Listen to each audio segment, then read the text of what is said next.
Hello friends, എല്ലാവർക്കും good morning. അപ്പോൾ ചെമ്മനർപ്പൂവിൻ്റെ ഇന്നത്തെ സൂപ്പർ ഹിറ്റ് വിശേഷത്തിലേക്ക് എല്ലാവർക്കും സ്വാഗതം. അങ്ങനെ ലോക്കപ്പിൽ കിടക്കുന്ന സുധിയെ കണ്ട് സച്ചിക്ക് ഭയങ്കര സങ്കടം തോന്നിക്കുകയാണ്. അപ്പോൾ സച്ചി വാക്ക് കൊടുക്കുകയാണ്, എടാ നീ പേടിക്കണ്ട, ആരൊക്കെ നിന്നെ തള്ളി പറഞ്ഞാലും ഞാൻ തള്ളി പറയില്ല, കാരണം നിന്നെ രക്ഷിക്കാൻ വേണ്ടി തന്നെയാണ് ഞാൻ വന്നിരിക്കുന്നത്, നിന്നെ ഇവിടെ നിന്ന് ഇറക്കിക്കൊണ്ട് ഞാൻ പോവുക തന്നെ ചെയ്യും, ഞാൻ സാറുമാരോടൊന്ന് സംസാരിക്കട്ടെ എന്നും പറഞ്ഞുകൊണ്ട് നമ്മുടെ സച്ചിങ്ങ് നിൽക്കുമ്പോൾ സുധി ഇരുന്നിങ്ങനെ പൊട്ടിക്കറിയണം, എടാ എനിക്ക് അബദ്ധം പറ്റിപ്പോയടാ, ഞാൻ വിശ്വസിച്ചു, ഞാൻ വീണ്ടും വീണ്ടും ശ്രുതിയെ വിശ്വസിച്ചു പോവുകയാണ്.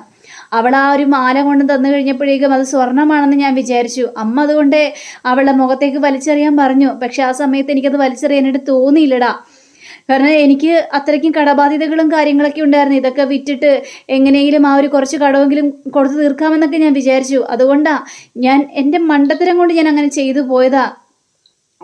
അതുകൊണ്ട് ഞാനിപ്പോൾ ലോക്കപ്പിൽ കിടക്കേണ്ട ഒരു അവസ്ഥ വന്നത് എന്നൊക്കെ സുധി ഇങ്ങനെ പൊട്ടിക്കരയാണ്. അപ്പോൾ ഇത് കേട്ട് കഴിഞ്ഞപ്പോഴേക്കും സച്ചിയാണെങ്കിൽ സാരില്ല വിട്, ഇനിയെങ്കിലും നിനക്ക് കാര്യങ്ങളെല്ലാം മനസ്സിലാക്കണം, നീ ആരോടൊന്നും പറയാതെ ഇങ്ങനെയൊന്നും ചെയ്യാനായിട്ട് നിൽക്കരുത് എൻ്റെ സുധി, പല പ്രാവശ്യം നിനക്ക് തിരിച്ചടി കിട്ടിയിട്ടുള്ളതല്ലേ, പിന്നെ നീ എന്തിനാ വീണ്ടും വീണ്ടും ഈ ഒരു കാര്യത്തിൽ ഇങ്ങനെയൊക്കെ കിടന്ന് പെരുമാറുന്നതെന്ന് ചോദിക്കുമ്പോൾ എനിക്ക് അബദ്ധം പറ്റിപ്പോയി, എങ്ങനെയെങ്കിലും എന്നോടൊന്ന് രക്ഷിക്കണം, എൻ്റെ അമ്മ പോലും ഇപ്പം എന്നെ തിരിഞ്ഞു നോക്കുന്നില്ല എന്നൊക്കെ പറയുകയാണ്. നിൻ്റെ അമ്മ പറഞ്ഞത് കാണാൻ വരരുതെന്നാ, പക്ഷേ എനിക്കങ്ങനെ തള്ളിക്കളയാനായിട്ട് പറ്റില്ല. നമ്മൾ രണ്ടുപേരും ജനിച്ചതേ ഒരു വയറ്റില്ല, നമ്മൾ രണ്ടുപേരും ഒരമ്മയുടെ മക്കളാ, എൻ്റെ കൂടപ്പറപ്പല്ലേ നീയാ, എനിക്ക് നിന്നെ തള്ളിക്കളയാനായിട്ട് പറ്റുമോടാ സുധി, ഞാൻ ഏതായാലും നിന്നിവിടെ നിന്ന് പുറത്തിറക്കിയിരിക്കും, അത് ഉറപ്പുള്ള കാര്യമാണ് എന്നും പറഞ്ഞുകൊണ്ട് നമ്മുടെ സച്ചി നേരെ ഒരു പോലീസുകാരൻ്റെ അടുത്തേക്ക് ചെല്ലുകയാണ്. സാർ, അവനൊരു തെറ്റും ചെയ്തിട്ടില്ല സാർ, അവനൊരു അബദ്ധം പറ്റിപ്പോയതാണ്, അവൻ്റെ ഭാര്യ കൊണ്ടുവന്നൊരു മാല കൊടുത്തു കഴിഞ്ഞപ്പോഴേക്കും അതൊരു സ്വർണ്ണമാണെന്ന് അവൻ ചിന്തിച്ചു പോയി, അവൻ അതിനെക്കുറിച്ച് കൂടുതൽ ഡീറ്റെയിൽസ് ഒന്നും നോക്കിയില്ല സാർ, അതുകൊണ്ട് അവൻ അങ്ങനെ ഒരു അബദ്ധം പറ്റിയത് സാർ ദയവ് ചെയ്ത് അവനെ വിട്ടയക്കണം സാർ എന്ന് പറയണം. എടോ താൻ പോയിക്കണ്ടേ, എനിക്കിവിടെ വിട്ടയക്കാനൊന്നും പറ്റിയൊന്നുമില്ല, SI സാറ് വരട്ടെ, SI സാറ് ഇപ്പോൾ ഇവിടെ ഇല്ല, ആ സാറ് വന്നതിന് ശേഷം സാറോട് താൻ എന്താണെന്ന് വെച്ചാൽ സംസാരിക്കുക, അതിന് ശേഷമേ കാര്യങ്ങളൊരു തീർപ്പ് ആവുള്ളൂ. സാറ് നാളെ വരും, സാറോട് നാളെ വന്ന് സംസാരിച്ചാൽ മതി കാര്യങ്ങളൊക്കെ, മനസ്സിലായല്ലോ. താനിപ്പോൾ ഇവിടെ കിടന്ന് ബഹളം ഉണ്ടാക്കാൻ നിൽക്കണ്ട, താൻ എന്തൊക്കെ ബഹളം ഉണ്ടാക്കിയാലും തൻ്റെ ചേട്ടനെ ഇപ്പം ഏതായാലും ഇവിടെ നിന്ന് പുറത്ത് വിടാനായിട്ട് പോകുന്നില്ല, കേട്ടല്ലോ, താൻ പോകാൻ നോക്ക് എന്നും പറഞ്ഞുകൊണ്ട് സച്ചിയോട് പറയാണ്. സാറ് ശരി സാർ, നാളെ ഞാൻ വരാം സാർ, പക്ഷേ എൻ്റെ ഏട്ടനെയും കൊണ്ട് ഞാൻ ഇവിടെ നിന്ന് പോകുള്ളൂ എന്നൊക്കെ സച്ചി ഇങ്ങനെ പറയുകയാണ്. അങ്ങനെ പിന്നീട് കാണിക്കുന്നത് നമ്മുടെ രവിയും അതേപോലെ തന്നെ ചന്ദ്രയും കൂടി സംസാരിച്ചുകൊണ്ടിരിക്കുകയാണ്. അവൻ്റെ കാര്യത്തെക്കുറിച്ച് എനിക്ക് കേൾക്കേ വേണ്ട, അവൻ ലോക്കപ്പിലോ ജയിലോ എവിടെ വേണമെങ്കിലും കിടക്കട്ടെ, അവൻ എന്നോട് ഒരു കള്ളം പറഞ്ഞു, എന്നിട്ട് ഞാൻ അവൻ പറയുന്നത് മുഴുവനും വിശ്വസിക്കുകയും ചെയ്തു. അവൻ എന്നോട് എന്താ പറഞ്ഞത്, ആ സ്വർണം കൊണ്ടേ അവളുടെ മുഖത്തേക്ക് വലിച്ചെറിഞ്ഞു, എന്നിട്ട് 2 ഡയലോഗ് പറഞ്ഞിട്ടാണ് ഞാൻ ഇങ്ങോട്ട് വന്നത് എന്നൊക്കെ അവനോട് കള്ളം പറഞ്ഞില്ലേ. ഇപ്പതേ ഗോൾഡ് കവറിങ്ങിൻ്റെ സാധനം കൊണ്ട് അവൻ പണയം വെക്കാൻ പോയിരിക്കുന്നു. എന്നിട്ട് ഇപ്പം എന്തായി, പോലീസ് പിടിച്ച് അവനെ ലോക്കപ്പിൽ ഇട്ടില്ലേ രവിയേട്ടാ, അവനെക്കുറിച്ച് എനിക്ക് കേൾക്കണ്ട, എന്താന്ന് വെച്ചാൽ പോലീസുകാർ ചെയ്യട്ടെ. ചന്ദ്രേ, അവൻ അങ്ങനെ വെറുതെ വിടാനൊന്നും പറ്റില്ല, എന്തൊക്കെ പറഞ്ഞാലും ഏതൊക്കെ പറഞ്ഞാലും അവൻ നമ്മുടെ മകനാണ്, അതുകൊണ്ട് അവൻ അങ്ങനെ തള്ളിക്കളയാനായിട്ട് പറ്റില്ല, അവനൊരു അബദ്ധം പറ്റിപ്പോയി, അവൻ്റെ കടങ്ങൾ തീർക്കാൻ വേണ്ടിയാണ് അവൻ ആ മാല കൊണ്ടേ പണയം വെക്കാൻ വേണ്ടി പോയത്, അവൻ അങ്ങനെയൊന്നും ചിന്തിച്ചില്ല എന്ന രീതിയിൽ തന്നെ സംസാരിക്കുകയാണ്. അങ്ങനെ സംസാരിച്ചുകൊണ്ടിരിക്കുമ്പോൾ രേവതി വരികയാണ്. അപ്പോൾ രേവതി കണ്ടു കഴിഞ്ഞപ്പോഴേക്കും രവി ചോദിക്കുകയാണ്, രേവതി സച്ചി എവിടെ, സച്ചിയെ കണ്ടില്ലല്ലോ, അവൻ്റെ അവിടെ പോയി, അത് പിന്നെ അച്ഛാ, അത് പിന്നെ സച്ചിയേട്ടൻ എന്നിങ്ങനെ പറഞ്ഞു തീരുന്നതിന് മുമ്പ് തന്നെ സച്ചി വരിക. ഭയങ്കര സങ്കടത്തോടു കൂടി തന്നെയാണ് നമ്മുടെ സച്ചി വരുന്നത്.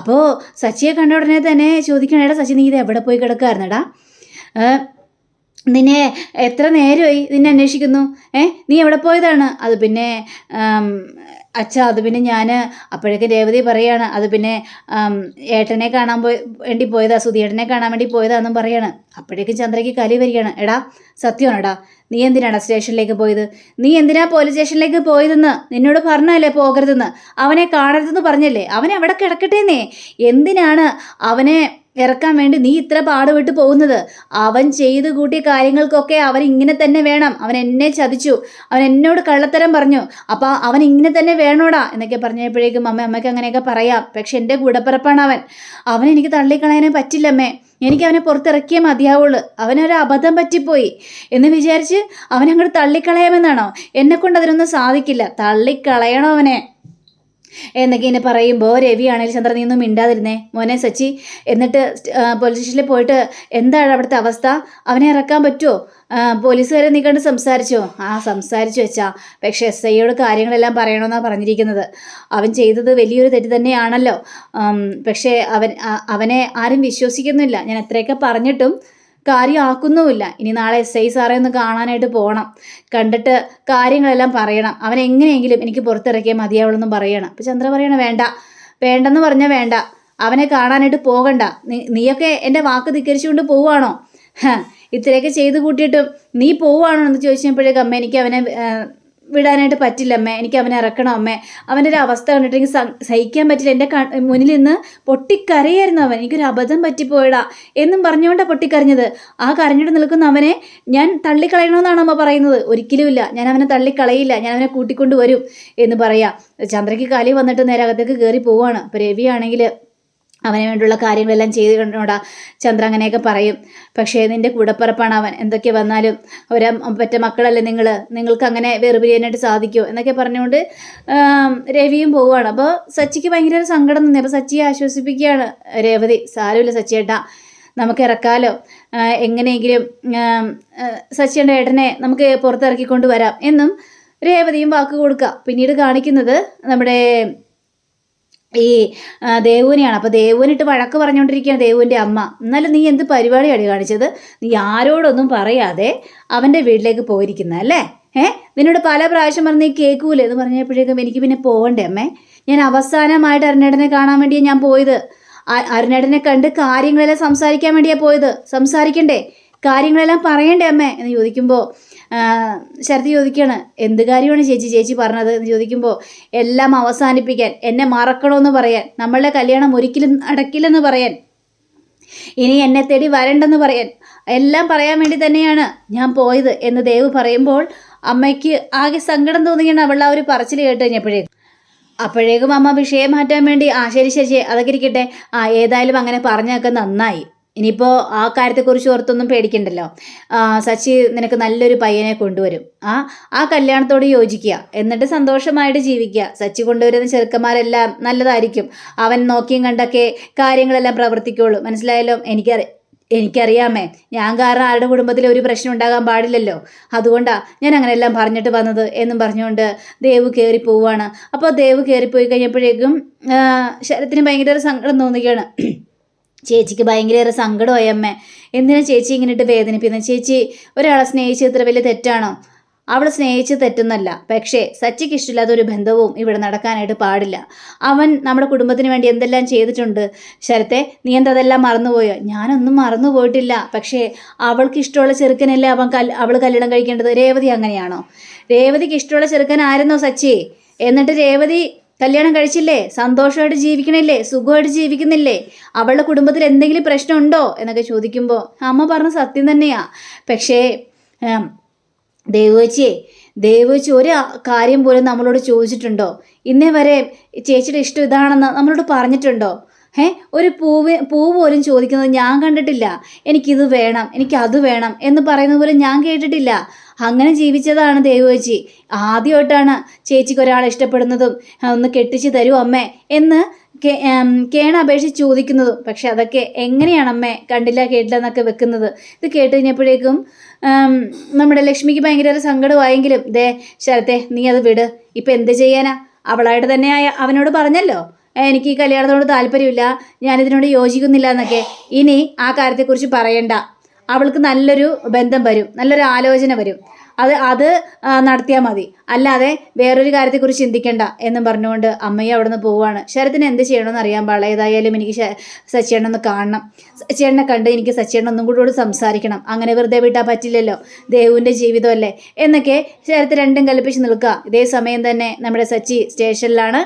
അപ്പോൾ സ്റ്റേഷനിൽ പോലീസുകാരോട് വക്കീലേയും കൊണ്ടാണ് വന്നിരിക്കുന്നത്. അപ്പോൾ നമ്മുടെ സുധി അവിടെ നിൽക്കുന്നുണ്ടായിരുന്നു. അപ്പോൾ സുധി ചോദിക്കണം, എന്തായുടെ കാര്യങ്ങളൊക്കെ നീ പേടിക്കണ്ട, ഇന്ന് തന്നെ നിനക്ക് പോകാൻ പറ്റുമെന്ന് തന്നെയാണ് എൻ്റെ ഒരു വിശ്വാസം. സാർ SI സാർ അകത്തുണ്ടോ എന്ന് ചോദിക്കുമ്പോൾ അകത്തുണ്ട്, പോയി കണ്ടോ എന്ന് പറയുക. അങ്ങനെ SI സാറെ കാണാനായിട്ട് ചെല്ലുകയാണ്. വന്നിരിക്കൂ എന്ന് പറഞ്ഞപ്പോഴേക്കും അതെ, നിങ്ങളുടെ ചേട്ടൻ ചെയ്തിരിക്കുന്നത് വലിയൊരു തെറ്റ് തന്നെയാണ്. അത് വലിയൊരു കള്ളത്തരം. ബാങ്കുകാരെയാണ് പറ്റിച്ചിരിക്കുന്നത് സാർ. ഞങ്ങൾ പറഞ്ഞല്ലോ സാർ, ബാങ്കുകാരെ പറ്റിച്ചതല്ല സാർ. അവൻ്റെ ഭാര്യ ഒരു നെക്ലസ് കൊണ്ടുവന്ന് കൊടുത്തു കഴിഞ്ഞപ്പോഴേക്കും അവന് തോന്നി അത് സ്വർണ്ണമാണെന്ന്. എടോ, തൻ്റെ ചേട്ടന് 7 ഡിഗ്രി ആ ഡിഗ്രി ഈ ഡിഗ്രി ഉണ്ടെന്നൊക്കെ പറഞ്ഞില്ല, വിദ്യാഭ്യാസം ഉള്ളതല്ലേ? എന്നിട്ട് അതുപോലും ചിന്തിക്കാനുള്ളൊരു വകതിരിവില്ലേ? സ്വർണ്ണം ഏതാണ്, കവറിങ് ഏതാണ് എന്ന് തിരിച്ചറിയാനുള്ള ബോധവുമില്ല തൻ്റെ ചേട്ടന്. തൻ്റെ ചേട്ടന് അബദ്ധവശം കാണിച്ചെന്ന് പറഞ്ഞു. പക്ഷെ ഇങ്ങനെയൊക്കെയാണ് ചെയ്യേണ്ടത്.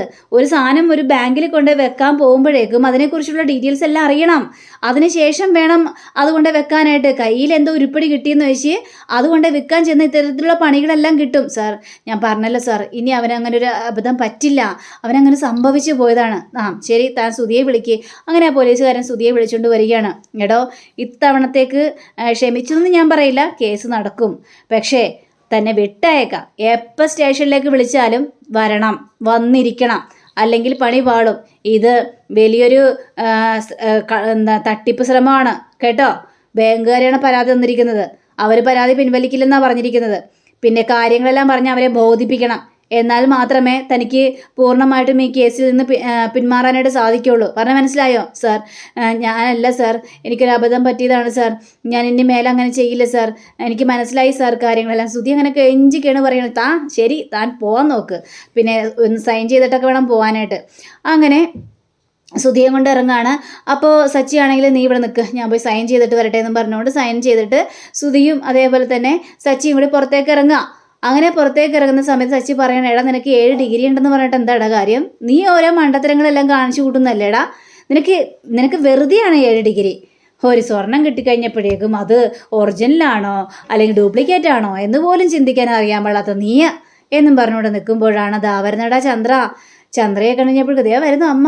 ഇന്നലെ പറയുന്നുണ്ടായിരുന്നു നിന്നെ പുറത്തിറക്കരുത്, നീ അവിടെ തന്നെ കിടക്കട്ടെ എന്നൊക്കെ. രാത്രി ഉറങ്ങാൻ പറ്റിയിട്ടില്ല, അതുകൊണ്ടാണ് ഇപ്പം തന്നെ ഇങ്ങോട്ട് പുറപ്പെട്ട് വന്നത്. അപ്പം ചന്ദ്ര ഇവർ രണ്ടുപേരെയും കാണുകയാണ്. ചന്ദ്രക്ക് ദേഷ്യം വന്നിട്ട് സുധിയുടെ അടുത്തേക്ക് ഓടി ചെല്ലുകയാണ്. സുധിയെ പടപടാന്ന് പറഞ്ഞ് തല്ലുകയാണ്. എടാ, നീ എന്നോട് കള്ളം പറഞ്ഞല്ലേടാ, നീ എന്നോട് ചതിച്ചല്ലേ, നിന്നോട് ഞാൻ പറഞ്ഞപ്പോൾ നീ എന്താ പറഞ്ഞത്? അവളുടെ മുഖത്തേക്ക് ആ മാല വലിച്ചെറിഞ്ഞു എന്നൊക്കെ. നീനൊക്കെ എങ്ങനെയാണ് എന്നോട് കള്ളം പറയാനായിട്ട് തോന്നിയതെന്ന് പറഞ്ഞുകൊണ്ട് ഭയങ്കര അടി. അപ്പോഴേക്കും അമ്മ എന്നോട് ക്ഷമിക്കണം അമ്മേ, എൻ്റെ ആ ഒരു അവസ്ഥ കാരണമാണ് അമ്മ ഞാൻ അങ്ങനെയൊക്കെ ചെയ്തത്. എന്നോട് അമ്മ ക്ഷമിക്കും അമ്മേ. നിന്നോട് ക്ഷമിക്കണമെന്നോ? നീ എന്താണ് ചെയ്ത് കൂട്ടിയെന്ന് പറഞ്ഞുകൊണ്ട് വീണ്ടും അടിക്കുക. അങ്ങനെ വീണ്ടും അടിച്ച് കഴിഞ്ഞപ്പോൾ നിർത്തമ്മേ, അതിൻ്റെ അബദ്ധം പറ്റി പോകാമെന്ന് പറഞ്ഞില്ലേ, ഇനിയിപ്പോൾ അതെല്ലാം തീർന്നു. ഇനിയിപ്പോൾ നമുക്ക് വീട്ടിലേക്ക് പോകും. ഇല്ല, വീട്ടിലേക്ക് പോകാൻ പറ്റില്ല. വീട്ടിലേക്ക് പോകുന്നതിന് മുമ്പ് തന്നെ വേറൊരു സ്ഥലത്തേക്ക് പോകണം. നീ വണ്ടി എടുക്ക്. അയ്യോ, എങ്ങോട്ടാ അമ്മേ, എങ്ങോട്ടാ പോകേണ്ടതെന്ന് ചോദിക്കുമ്പോൾ അവളുടെ അടുത്ത് ആ പേരും കള്ളി ദരിദ്രവാസി മുക്കുപണ്ടം കൊടുത്ത് എന്നെ പറ്റിക്കാമെന്ന് വിചാരിച്ച ദരിദ്രവാസി ശ്രുതിയില്ലേ, അവളുടെ അടുത്തേക്ക് എനിക്ക് പോകണം. 2 വർത്തമാനം അവളുടെ മുഖത്ത് നോക്കി തന്നെ എനിക്ക് പറയാനുണ്ട് എന്ന് ചന്ദ്ര പറയാണ്. അപ്പം അങ്ങനെയും കാണിച്ചുകൊണ്ടാണ് നമ്മുടെ ഇന്നത്തെ റിവ്യൂ ഇവിടെ അവസാനിച്ചിരിക്കുന്നത്. അടുത്ത റിവ്യൂവിനെ കാത്തിരിക്കുക, സബ്സ്ക്രൈബ് ചെയ്യുക. എല്ലാവർക്കും നല്ലൊരു ദിനം ആശംസിക്കുന്നു. നമസ്കാരം. Thank you. See you. By.